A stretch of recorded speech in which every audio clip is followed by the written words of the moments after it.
advantage Internazionale over in their Serie A after they beat their nearest and dearest AC Milan over the weekend. But what about the chasing pack? Is there any hope for Juventus? We'll take a little look next.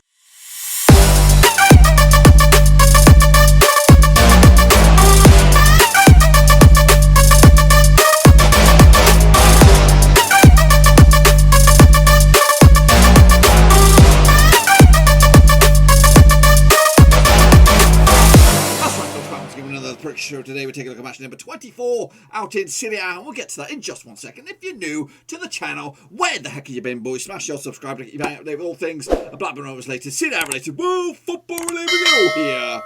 Under one Rooski, that's right, boys and girls, of course. Yeah, big loss. I've called it all season long. AC Milan to win the bloody title. But guess what? They've fallen off the face of the earth. Of course, I don't know when they're going to get back into it, but hopefully they do. But of course, Internazionale lead the charge. We'll take a look at all of that, including the table, in a minute. But before then, big shout out, of course, to the Patreons. You know who you are, the VIP band of bloody brothers. What am I talking about? I'm talking about this, boys and girls, right here. It is La Patriano, of course, patreon.com/Roverseas.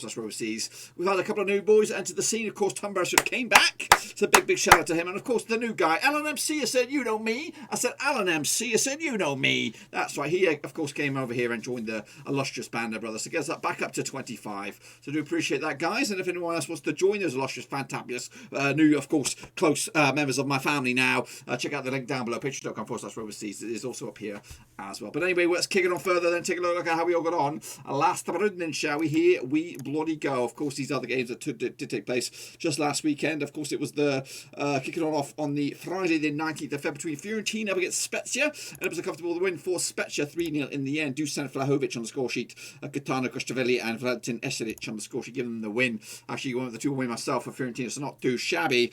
Meanwhile, Cagliari against Torino, there was a 1-0 win for Torino. Bremer on the score sheet, giving them the win. Actually, one of the 2-0 win for Cagliari, but a good, strong win for Torino. Have got themselves out the drop zone with that one, so good win for them. Into Saturday's games, we had, of course, Lazio against Sampdoria, my boys, and of course Lazio with a comfortable win, 1-0 in the end. Luis Alberto with the goal. Actually, one of the 3-1 win myself, so yeah, not close, but pretty good in the end. Meanwhile, Genoa against Verona, and there was a 2-2 draw. Actually, remember the 2-1 win for Verona, so it's close, but not good enough. Eldar Shamodov on the score sheet for Genoa, Milan Bladic as well.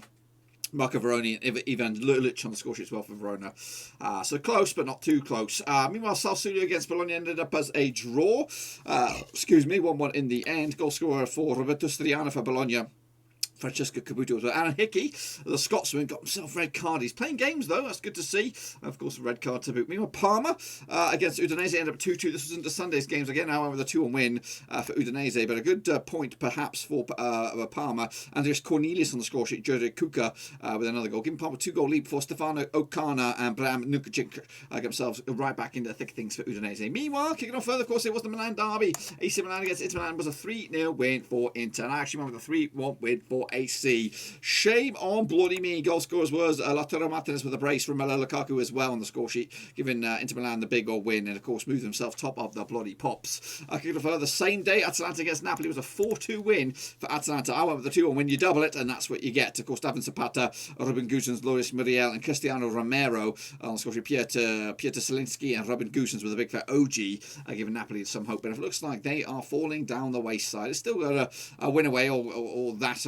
near that anyway. Winning a little bit more, and they're right back in the Champions League spots. But right here, right now, they're falling out of the Europa League spots as well. Benevento against Roma ended up as a 2-0 win. That was my pick. It was a 0-0 draw. Goodness gracious me.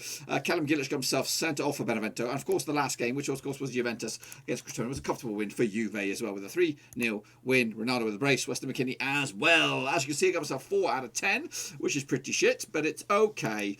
Gets myself over the line. Of course, as I go to the table, here it is. 4 points clear. It is Internazionale leading the charge. AC Milan are in second. Juventus are third. 4 points adrift of Milan. Roma into fourth as well. Down the further table, Cagliari, Parma, Crotone were to go down if the season was to end today. But of course, it's not. So they're still in it with a bit of hope. Let's take a look at how you all got on the show. Of course, not 3 in the shitface gang. 4 to... Well, this looks a little bit funky. Is that right? We're gonna go with that, even though it's a little bit dubious. It should be 0 to 3. Let me get a big fat pen out here. We're gonna make this bastardo a 4, and then I think the rest is fine. So let's get off of that, and here we bloody go. I bloody want to get onto the next slide. Let me go onto the next bloody side, would you? Get rid of that. Here we go. Let's take a look at you there. All of you guys, Shao, of course, Omar Esquivel, of course, give him a round of applause, even though he did. Okay, of course, Costa he did okay. Yanabas did bits. Tom Stainer did fabulous as well. Of course, patrons get some love. Vincent Long did bits. Ultra Omar, fabulous. Gerard Hulupa, also new to the scene. You did shite, mate. James B says, see how great you did. Good. Hansworth did okay. Shepard did absolute nightmare, but it's okay. Jacob Ngare, he's not okay. Alex Well also did great. Shannon Donner, fabulous. Of course, well done to you. Alan MC, I said, you know me. I said, Alan MC did okay. Camille Tran did pretty shabby. Of course, Ivan String also did poop. Juka Isif, well done. Welcome to the band. Of course, the D-Man also did very, very good as well. Me or Nathan Eva, not too shabby. Leonardo Oliveri, cool Italiano name, but unfortunately you did shite. Russell Frost, well done. You did poop this week. Game Charlie also did great. Give him a round of applause. Shadow Ninja kicking ass and taking nothing. Absolute shit show. And of course, Amaji Monday with a 4. Of course, kicking off further, Matt Gunner, Isami Idu, and Deepak, they're great. Did okay. Let's take a look at the table as it stands. Shepard, don't look at it. In fact, a whole bunch of you don't even look at it. Don't even look at it. But if your name is Georgica Isef or Gaming Charlie, the Battle of the G's, they're coming out on top. Of course, they're kings or queens, depending on who they may be. Of course, at the end of it, of course, Shane O'Donnell, Costas K, not too far away either. But what's that done to the overall leaderboard? Well, let's take a bloody look at it then, shall we? Slow and surely. Of course, your leader is Omaji Monday with a 60% success rate. Right here, right now. Alex Weller is gaining on him, with, of course, a point better off than Macy Boy this past week. Who else gained on him? Costas K, a couple of points are better off. Gaming Charlie, and Gaming Charlie for sure made some ground on him as well. So good, strong week for those guys. Again, closing in on, of course, the big guy at the moment. But of course, it could all change. Kicking off further then, shall of course take a look at the next round of matches. Here we bloody go. Then, of course, kicking all off will be this Friday. It'll be, of course, Torino up against Sassuolo. Let's take a look at this then, one, shall we? Of course, played for the last 62 wins for Torino, 1 win for Sassuolo, 3 draws. Last round in Torino was a 2-1 win for Torino back in August 2019. Simon Zaza on the score sheet, Andrea Bellotti as well. Francesco Caputo on the score sheet for Sassuolo. Meanwhile, heading into this, of course, the picture this season back in October was a 3-3 goodness gracious draw, 6-goal Bobby Dazzler. Torino, though, have actually drawn the last 5 home matches in Serie A, and they're coming into this unbeaten the last 6, picking, of course, a win as well. Meanwhile, just 1 win in the past 6 games for Sassuolo. That was against Crotone, a couple of games back. Look at the bookies' odds on this one then, shall we? Of course, Torino. Where are you? Bloody Torino, I say. That's what I'm screaming out at you. Of course, they'll be taking on, of course, Sassuolo this Friday. Odds are 2-1 for them. For Torino, for the victory, 27-10 is your Sassuolo, 23-10 is your draw. Sassuolo down into, of course, 8th spot at the moment, but a win for them. They could close in on 7th, whereas Torino is 17th, and a win for them. They could close in on 16th as well. I've gone with a win for Torino on this one, of course, backed up by the win last round, or at least a positive result anyway, with 2-1 win for me to keep himself moving the chains. Next, of course, it'll be Spezia against Parma into Saturday's games. Then shall, of course, play the last 3, 1 for Parma, nothing for Spezia, 2 draws. Last round in Spezia was a 2-0 win for Parma back in 2018 in Serie B. Of course, Fabio Carvalho and Amato Sekirchetti on the score sheet. Of course, they played this season in Parma's a 2-2 draw. Chabot and Galudo on the score sheet for Spezia. Ricardo Gallardo and Judica Kucha on the score sheet for, of course, Parma. Heading into this, Parma have actually failed to win the last 14 matches in the division. Of course, heading into this, just 5 defeats in the past 6. The only positive was a draw against Udinese just the other day. Meanwhile, just 1 defeat in the past 3 games for Spezia, losing to Fiorentina. But before that, they had back-to-back wins, beating AC Milan and, of course, beating Sassuolo as well. Look at the bookies' odds. Spezia 7-5 for the victory. 20-10 is your Parma. Of course, 20-10 is also your draw. Of course, Parma coming into this in the relegation zone. But a win for them. They could actually go as high as 18th. Whereas Spezia actually in 16th at the moment. But a win for them. They could also go as high as 11th in the table. It's a difficult one, this one. Parma are shit, but of course I think they'll get a point out of this one. And next, of course, we have Bologna, of course. Where are they in the old table? Doing all right. Up against Lazio, who are doing pretty good as well. Of course, played each other in the last 6. Nothing for Bologna, 3 for Lazio, 3 draws. Last round in Bologna was, in fact, a draw. 2-2, of course, back in October 2019. Goal scorers on the day. Ladislav Krejcikil on score sheet with Rodrigo Palcio as well. Ciro Immobile with a brace, and Lucas Levra with them, of course, a red card. Gary Mendel also got himself a red card, of course, formerly of Cardiff. Lazio have actually won their 7 last 8 matches in Serie A. Of course, heading into this, winning 3 of the past 4. That's Lazio. Their only hiccup was a defeat against Inter Milan. Meanwhile, unbeaten last 3. That's, of course, Bologna picking up 2 draws and a win to boot. And look at the bookies' odds on this one. Then, shall, of course, Bologna coming out to 13-5 for the victory. Even Stevens is your Lazio. 13-5 is also your draw. Of course, Bologna coming out of this in 12th. A win for them, they could go 11th. Lazio in 6th. A win for them, they could go 3rd in the table, boys. That's Champions League. Lazio will get the win with a 2-1 win. Put 3 points in the bag and move the bloody chains. Next up, of course, we have Verona up against Juventus. This game is also on Saturday. Played each other the last 6. 2 wins for Verona, 3 Juventus, and 1 draw. Last time around in Verona was a 2-1 win for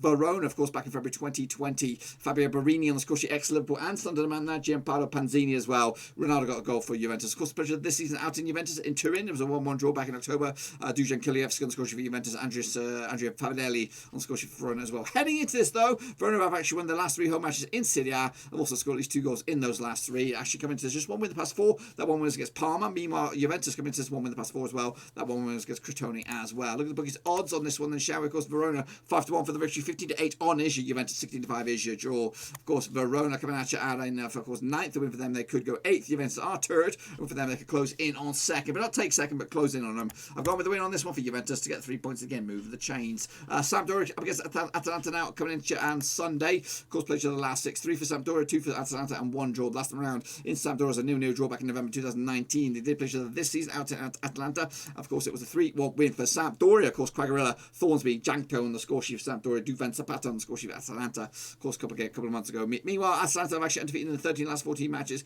in Serie A, where Sampdoria have actually scored at least 2 goals in 5 of the last 6 matches at home. They come into this just 1 win the past 4 games, though that's Sampdoria. That 1 was against Fiorentina. However, Atalanta come into this winning 3 on the spin, including the Copa America, and of course 6 games unbeaten. Look at the books odds: 92 for Sampdoria, 74 on is your Atalanta, and of course 16-5 is your bloody draw. Atalanta coming out in 5th. A win for them, they could go 3rd in the table. Sampdoria 10th in the moment, and a win for them, they could close in on 9th. Like my Sampdoria boys, but unfortunately they'll lose this one. 3-1 in the end for Atalanta. Crotone taking on Cagliari in the Battle of the Seas. Of course, played for the last 6. We've got 4 wins for Cagliari. We've got 2 draws and no Crotone. Of course, last time around in Crotone was in fact a draw back in January 2018. Goal scorers on that day, I'll tell you who it was. It's Marcelo Trotto on the score sheet, Luca Cariaghi as well, with Fabio Pescani himself sent off. Of course, the pleasure of this season out in Cagliari was a 4-2 win for Cagliari back in October, of course, 2020. Chalios Leganekis on the score sheet, Giovanni Simeone, of course, Ricardo Stolted and João Pedro on the score sheet, Juno Messias and Salvatore Meloni on the score sheet for Crotone. Luca Cecchiani got himself a goal as red card this time, of course, scoring last time around. Meanwhile, Cagliari have actually lost their last 9 last 10 matches, of course, heading into this, losing 5 out of 6. Their only positive was a draw against, of course, Sassuolo. Meanwhile, 5 defeats on the spin for Crotone. Sorry, let's go back here a little bit. Let's go back here. 5 defeats in the past 6 games for Cagliari. Of course, their only positive was a draw against Sassuolo. Meanwhile, on the flip side, 5 defeats on the spin for Crotone, losing the likes of Fiorentina, Genoa, AC Milan, Sassuolo, and of course Juventus. Heading into this Badger, of course, let's take a look at this one then, shall we? Of course, Crotone 21-10 for the victory, 27-10 as your draw, 23-20. It's your Cagliari. They are your favourites, even though they come into this in the relegation zone. Of course, Crotone also in the relegation. 6-point Bobby Dazzler for both of these two sides. With Crotone in 20th. They could actually go above Cagliari into 18th. As for 18th place, Cagliari win for them. They could close in Torino. 5 point difference between Cagliari and Torino at the moment. Big result needed. I've gone with a draw. Next, of course, Udinese taking, of course, Fiorentina. Let's take a look at this one then, shall. Of course, Udinese in, of course, 13th. Fiorentina in 14th. Of course, mid-table crunch clash here. Of course, played the last 6 for Fiorentina. Nothing but Udinese. 2 draws last round in Udinese was in the Coppa Italia. It was a 1-0 win for Fiorentina. That was, of course, back in November. I think it went to extra time. Of course, the place this season also and Fiorentina was a 3-2 win for Fiorentina as well. Fiorentina, of course, going back at least 6 games without a loss to Udinese. Looking at this one, of course, Fiorentina coming at you. Of course, 1 win the past 4. That 1 was against Spezia. Meanwhile, just 1 defeat the past 6 for Udinese. That 1 defeat was, of course, against Roma a couple of games back. Meanwhile, look at the bookies odds on this one. Udinese coming at you on this one. 27-20 for the victory. 21-10 is your Fiorentina. 9-4 is your draw. Looks like Udinese are your favourites. They're coming into this in 13th. They win for either of 2 sides, both on 25 points. Could see them go as high as 11th in the bloody table. That's right. I've gone with a win for this one for Udinese to turn the corner and, of course, move the bloody chains. Next, of course, Inter Milan up against Genoa. Of course, Inter Milan winning 5 of the last 6 encounters between the 2 sides, including a 4-0 win last time out in Milan back in December 2019. They also played each other this season back in, of course, October in Genoa as a 2-0 win as well for Inter Milan. In fact, Milan have gone 1, 2, 3, 4, 5 games without conceding a goal against Genoa all the way back to 2018. Internazionale have actually won their last 8 home matches heading into this and also keeping a clean sheet in 5 of the last 6 matches as well coming into this. Their only hiccup was, of course, a defeat to Juventus in the Coppa Italia in the last 6. Meanwhile, Genoa unbeaten in the last 6 as well, picking up 3 wins and 3 draws to boot. Look at the bookies odds on this one then, shall we? Inter Milan coming at you 2-11 on, or 11-2 on, should I say. 61 is your draw, 14-1 is your Genoa. Genoa come into this, of course, out in 11th at the moment, flying high, and of course a win for them. They can move closer to the top 10. Of course, Internazionale will be top, and will remain top no matter what, of course, with a little bit of a cushion over the nearest and dearest. But of course, I think Inter Milan will win this one, unfortunately, with a 3-0 win to keep on the top of the table. Of course, maybe even extending their lead. Next, of course, we have Napoli up against Benevento. Let's take a look at this one then, shall we? share, of course, played the last 6-5 for Napoli, 1 for Benevento, no draws last time around in Napoli. Was in fact all the way back in 2017, a 6-0 win for Napoli. Alan Insigne, Dries Mertens with a hat-trick, and Jose Calderon on the score sheet as well for Napoli. Of course, played this season Alan Benevento. It was a 2-1 win for Napoli. Insigne Pentanga as well on the score sheet. Roberto Insigne got the goal for Benevento, of course. Are they related? I don't even know. Benevento have actually drawn the last 3 matches in Serie A, whereas Napoli have actually kept clean sheet in the last 3 at home. Coming into this, just 1 win in the past 5 games for Napoli. That was against Juventus, of course, in the league. Meanwhile, just 1 defeat the past 5 for Benevento. That was against Inter Milan. However, the other 4 were draws. Look at the bookies odds on this one then, shall we? Of course, Napoli coming at you 11-4 on for the victory. 50-4 is your draw. 50-2 is your Benevento. Benevento coming at you and in 15th. And for them, they could go as high as 11th. Lazio in 7th at the moment, but for them, they could go 5th in the table. They'll get the win with a 2-1 win over Benevento to move the chains. Next, of course, Roma up against AC Milan. Say, of course, played the last 6. 1 for Roma, 3 for AC Milan, 2 draws last time around. In Roma was in fact a 2-1 win for Roma back in October 2019. Edin Dzeko, Nicolo Zanilo on the score sheet. Chio Hernandez with the goal scorer for Milan. Of course, played this season out in Milan was a 3-3 draw back in October, of course. Ibrahimovic with a couple of goals there, Salamakis as well. Dzeko, Vertut and Kumbulo on the score sheet for Roma in a very action-packed game. Meanwhile, heading into the Roma undefeated in their last 16 home matches. They're coming into just 1 blip the past 5. That was against Juventus on the road. Meanwhile, without a win in 3, that's Spezia. AC Milan, of course, losing to Spezia, losing to Inter Milan, of course, drawing with Red Star Belgrade. Look at the bookies odds on this one then, shall we? Coming at you on, of course, Sunday. It'll be 27-20 for Roma. Of course, 25 is draw. 90-10 is your AC Milan. Of course, the win for AC Milan will close in the gap on, of course, top spot, maybe up to 1 point, depending on what goes on with Inter Milan. Of course, Roma are in 4th for win for them. They could go as high as 3rd in the bloody table. Indeed. I've gone with the win on this one, third. No, I haven't. I've gone with the draw. Keep it safe for both sides. And again, it's the point in the bag. You never know. You just don't know. It might be good enough in the end to get them, of course, Els Champions. Of course, that's what I think will happen. Be sure to get your own picks in nice and early down below. Of course, the table would look like this if I'm right. Of course, there'll be a 6 points clearance between Inter Milan and, of course, AC Milan. Of course, Juventus will be up to 3rd, 2 points adrift now with a game in bloody hand. Of course, Atalanta up to 4th. Down the foot of the table, Crotone, Parma and Cagliari going down. And, of course, Torino making a little bit of progress even down the foot of the table. Of course, that's what I think. Be sure to get your picks in nice early for the Prediction League. And we'll do it all again, of course, next weekend. It looks like next week we'll have to be quick off the mark because there's some midweek games. So there'll be a chance for the likes of maybe Juventus. Who else has got a game in hand? Napoli to play those extra games to get themselves right back in the thick of things. Be sure to get your videos. Of course, you're loving. Smash your thumbs up. Smash your subscribe. And again, put the links down below. I'm on Twitter. I'm on Facebook. And again, if you want to support the channel in another way, you could become the latest member of the Patreon gang. Check out that link down below. But I'll see you all very soon. Until then, be safe out there, mask up. And of course, watch Rovers, support the boys, make them proud. And of course, hopefully we'll get the win. Until then, though, I'm out.